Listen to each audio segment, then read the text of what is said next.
안녕하세요. 김덕용 목사입니다. 하나님께서 허락해 주신 오늘 하루 여러분들 모두 행복하셨으면 좋겠습니다.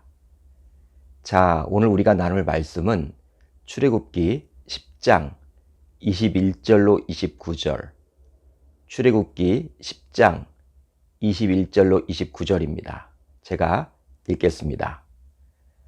여호와께서 모세에게 이르시되 하늘을 향하여 내 손을 내밀어 애굽 땅 위에 흑암이 있게 하라.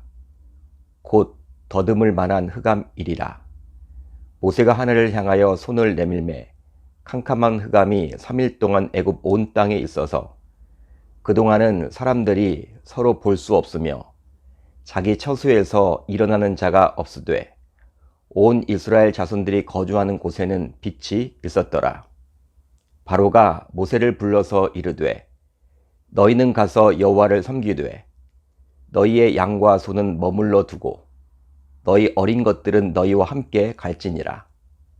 모세가 이르되 왕이라도 우리 하나님 여호와께 드릴 제사와 번제물을 우리에게 주어야 하겠고 우리의 가축도 우리와 함께 가고 한 마리도 남길 수 없으니 이는 우리가 그 중에서 가져다가 우리 하나님 여호와를 섬길 것임이며 또 우리가 거기에 이르기까지는 어떤 것으로 여호와를 섬길는지 알지 못함이니이다 하나 여호와께서 바로의 마음을 완악하게 하셨으므로 그들 보내기를 기뻐하지 아니하고 바로가 모세에게 이르되 너는 나를 떠나가고 스스로 삼가 다시 내 얼굴을 보지 말라.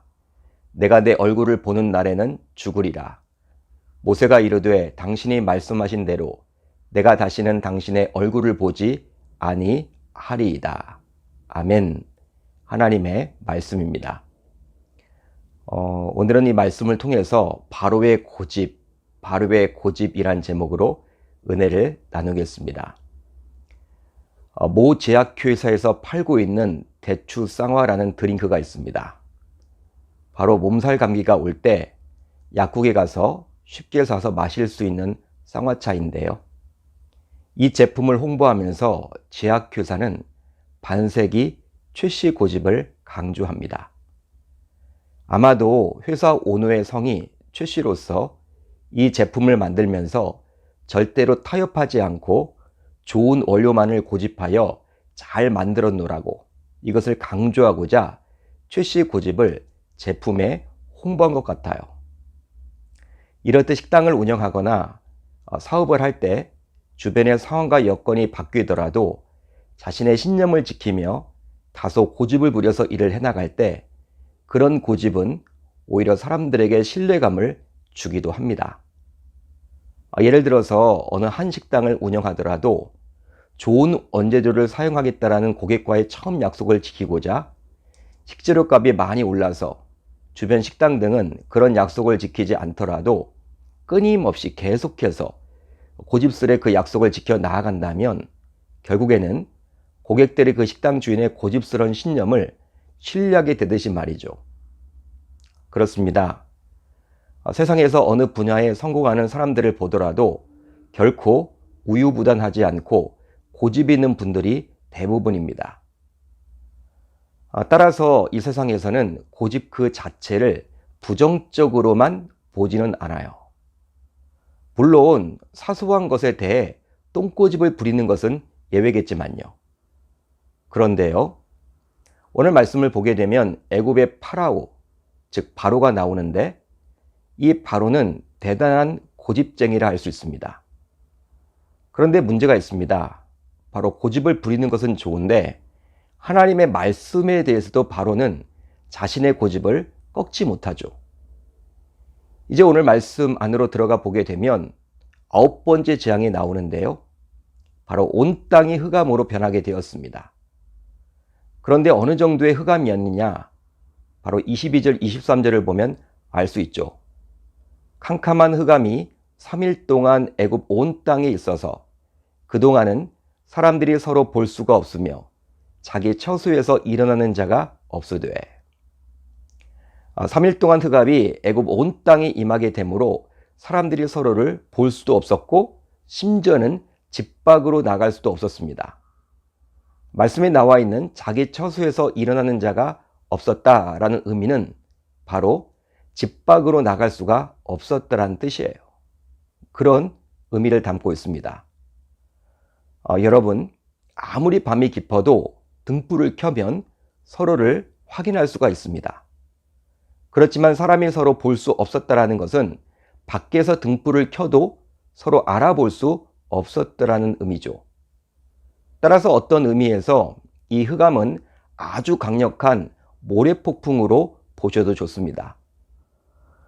실제로 애굽은 나일강 유역을 벗어나기만 하면 광활한 사막의 연속이라 할 수 있겠죠. 그러기에 평소에도 모래폭풍은 일상적인 경험이었을 겁니다. 그러나 이번에는 하나님께서 아무도 경험해보지 못한 초자연급 모래폭풍이 불게 하심으로 애굽에 크나큰 재앙을 내리신 것이죠. 역시 이번에도 이스라엘 백성들이 살고 있었던 고센 땅에는 흑암의 재앙이 임하지 않았어요. 여러분, 흑암은 생명의 원천이 차단된 사건이라 말할 수 있는데요. 즉 모든 생명체를 살리고 소멸할 주권이 창조주인 하나님께만 있음을 단호히 보여준 사건이라 볼 수 있습니다.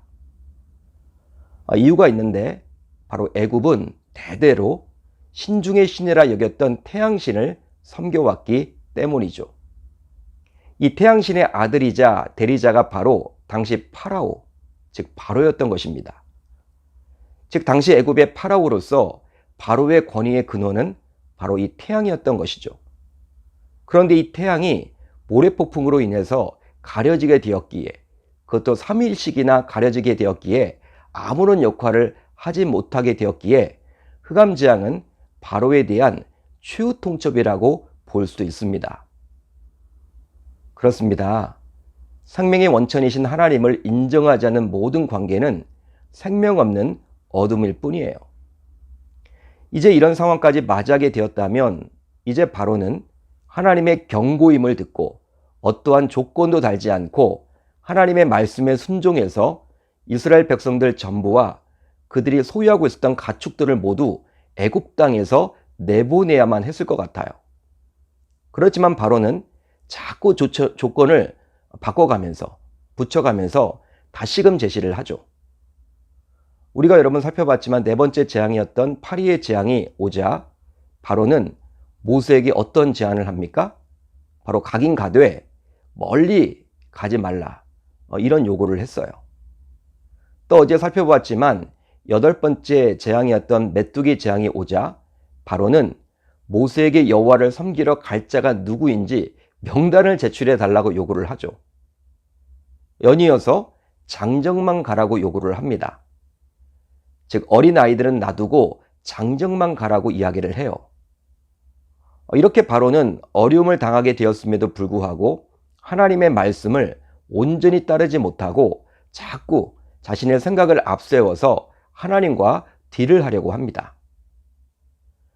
오늘 말씀을 보게 되면 흑암의 재앙이라는 이전보다 더 큰 위기를 만나게 되었음에도 불구하고 역시 바로는 모세에게 다음과 같이 또 제안을 하죠.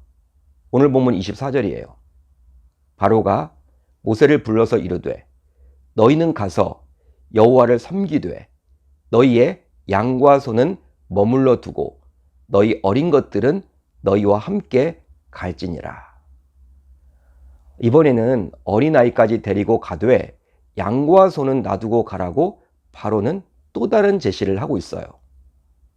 결국 하나님의 명을 받았던 모세는 그럴 수 없노라고 단호히 거부하고 말죠. 그러자 바로는 완악한 마음을 드러내어 앞으로 모세를 보지 않겠노라고 분노까지 표출해 버립니다.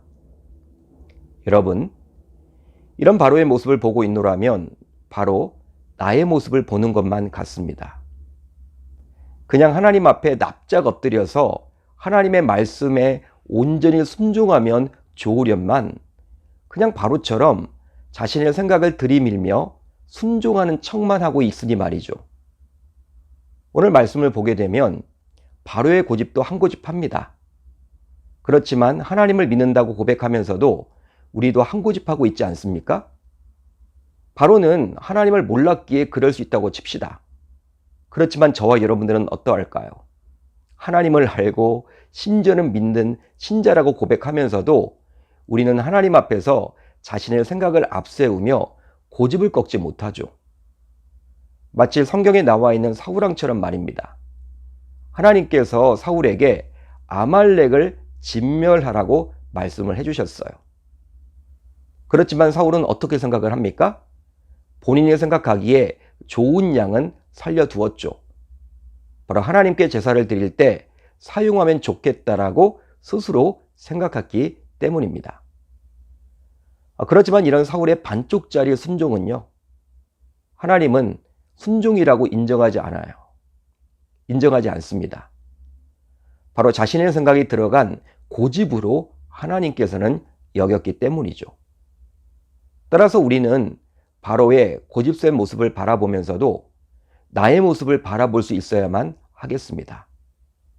이런 고집을 부리는 나의 모습, 이런 나의 모습을 바라보시는 하나님의 마음이 과연 어떠할까요? 특별히 우리는 신자로서 하나님의 자녀이기에 자녀인 우리가 이런 고집을 부린다면 우리 주님의 마음이 얼마나 아프겠습니까? 따라서 이제부터 우리들 모두 하나님의 말씀에 자신의 생각을 가미하지 않았으면 좋겠습니다. 그러기에 주님께서 가라면 가고 멈추라면 멈출 수 있는 주님의 모든 권속들 다 되시기를 우리 주님의 이름으로 축원합니다. 축원합니다. 자, 이제 우리 공동체가 함께 기도할 제목을 나누겠는데요. 우선 바로의 고집이 곧 나의 고집임을 깨닫고 주님께 온전히 순종케 하소서. 다음으로 올 하루 나의 마음에 너그러움이 생기게 하소서. 올 하루도 말씀을 붙잡고 기도하는 가운데 우리 주님의 음성을 듣는 저와 여러분들이 다 되셨으면 좋겠습니다.